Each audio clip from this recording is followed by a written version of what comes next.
Well, being a new grad comes with many challenges, but in your case, you've taken over a practice built by your uncle who built it over 20 years. How did that first day feel for you?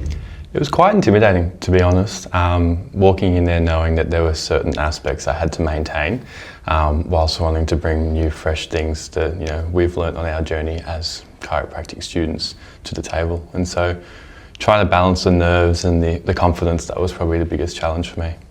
And what did you take from Colin? What did you learn from Colin that you're trying to continue and bring forward with your patients as well?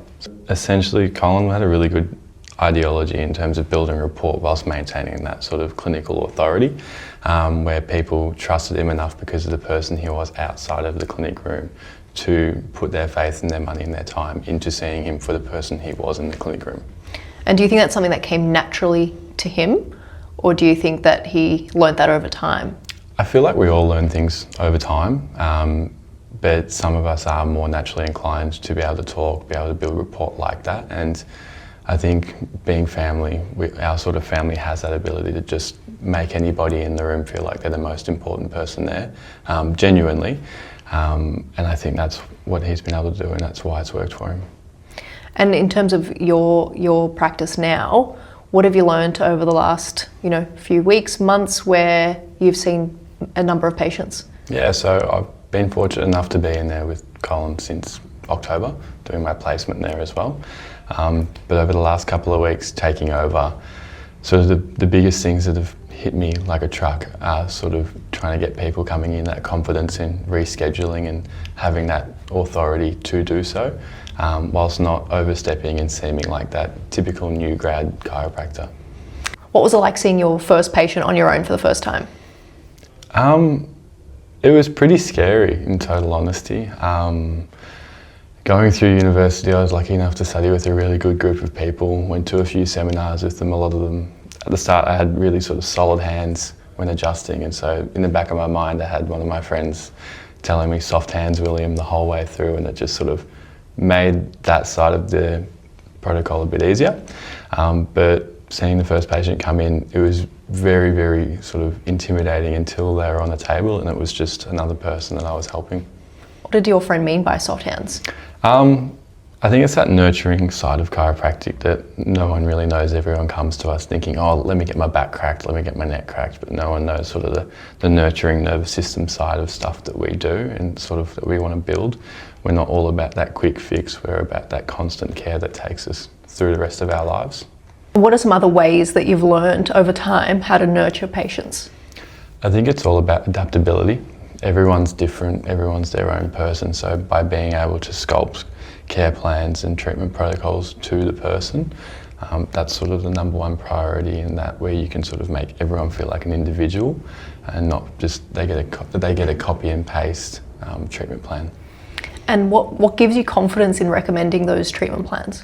Obviously all been through the copious amounts of research that there are surrounding protocols in terms of the intensive phase and the sort of the maintenance phases in adjusting and in treatments.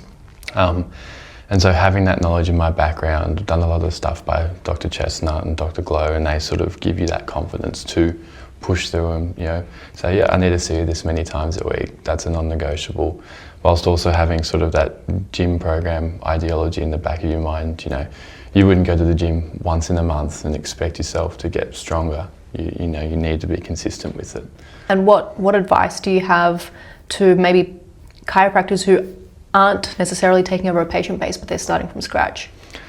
It's challenging. I'm very fortunate to be in the position that I am in, but I think taking accountability for yourself and trying to push through and do it the most, do whatever you can to get people coming through your door, whether that be go to any public events you can to sort of promote chiropractic through posture assessments, or touching local businesses to see if they'd potentially have you come in and do some free spinal screenings to their workers, especially office companies and stuff. Me and a couple of the chiros here at Wellbeing are looking at doing some of those stuff through some gyms as well as some unis, and some more corporate settings as well. Yeah, it's about networking, getting your face out there, getting people to know who you are and exactly what you do as well. Because a lot of the time, other people don't know what we do. Other professionals don't know that what we can do for them and their patients too. How do you handle patients who come in for the first time, maybe they've never seen a chiropractor before and they're quite nervous and anxious? I think education's a big thing that I pride myself on in the position of authority that we have. Making sure that they know that we're not going to break anything. Those cracking sounds aren't bones snapping, they're not ligaments doing anything bad. It's just little gas bubbles popping because the joints that we're moving haven't been moving for so long that, you know, putting a little bit of pressure in them is going to get that moving again, is going to offer relief, is going to give you nervous system stimulation. And I think by showing them everything, such as we do the on-site x-rays here that really help us sort of paint a picture for what's going on. And that's a big tool that I use for my new patients in sort of introducing them to their spine, because a lot of them haven't seen it before, and getting them involved in that total wellness journey. And I think x-rays are a really good tool to have in the clinic, because what we do is we can see straight away if there's any red flags or anything that may be a contraindication to giving that patient adjustment, so we can be totally safe in treating patients, and you feel confident and comfortable that you're not going to hurt that person. Yeah, it's like crystal clear. Colin's been your mentor for quite some time. Being your uncle, he's been able to guide you through your uni degree, but outside of that, now your Wellbeing has taken you under their wing. What's the journey been like for you in that sense?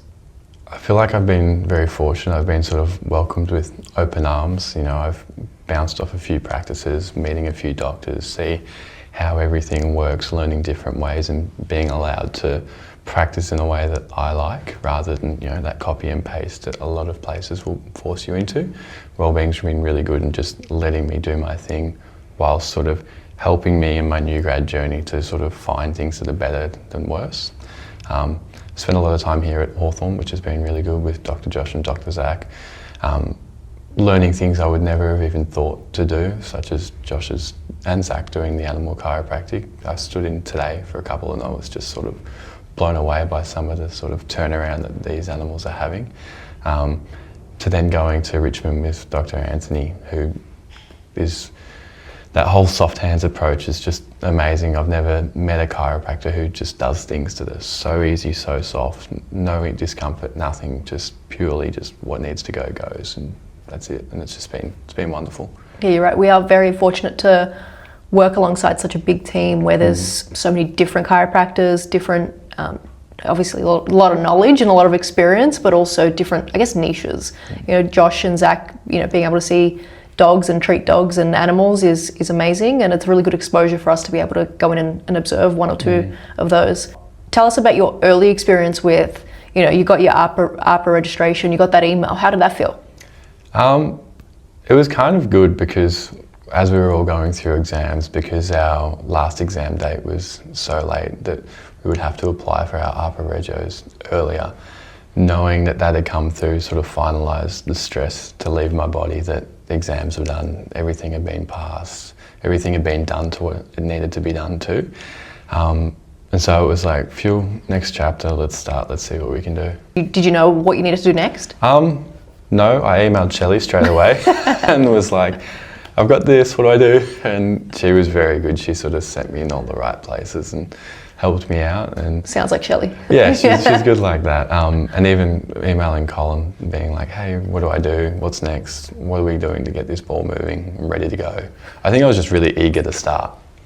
And how are you going to manage the, I guess, expectations? I mean, you got big boots to fill. How are you finding that? Funny enough, since probably November, while I was shadowing Colin, I think I got told I've got very big shoes to fill, close to 3 dozen times a week. To which Colin would always say, he's got big feet, and that would always sort of bring a laugh. But I'm aware that everyone's got different things. Colin was a master at what he did. He's been doing it for close to 45 years. I've got a long way to get there, but I'm avid to learn, avid to do anything I can to be that good. But I also know it's all about the process and the journey rather than the result. So learning all the processes I can to make that happen, that's my goal. Have you got a certain interest when it comes to chiropractic, treating certain patients or athletes, things like that? I've got a few mates that are coming to see me, a few football players, a couple of runners as well. two of my mates are currently running in New Zealand, doing some trail races over there. They're quite good. I got a mate who was an ex-Olympic swimmer for Denmark? Danish? Holland? Is Holland? No, Holland's your not friend? Denmark. Where's Holland? Well, in Holland, my geography is great, as you can tell. I really paid attention in high school. But yeah, as well as I've got a few friends who are pretty avid golfers, a few golf pros that I'm sort of talking to, trying to help through and stuff. But yeah, I really engage well with athletes because they're sort of past that point of just letting their body be. They want to fix it. I try to get everyone to embrace that mentality. When people come up to me asking me about something, they say, oh, I'm not an athlete. And my usual rebuttal is everyone's an athlete. Everyone should be trying to make their body the best that they can. You know, just because you don't necessarily see walking 10,000 steps a day as a sport, it's still a big feat and you still got to look after your body while you do it. And so getting that whole mindset right with everyone, that's my goal. Thank you for watching Mary and I waffle on. It's been a good little chat. If this sounds like anything with what you're going through, like, subscribe, do what you need, find us. We're here to help. That's what the whole wellbeing concept is to help everybody in need. And so look forward to seeing you in clinic.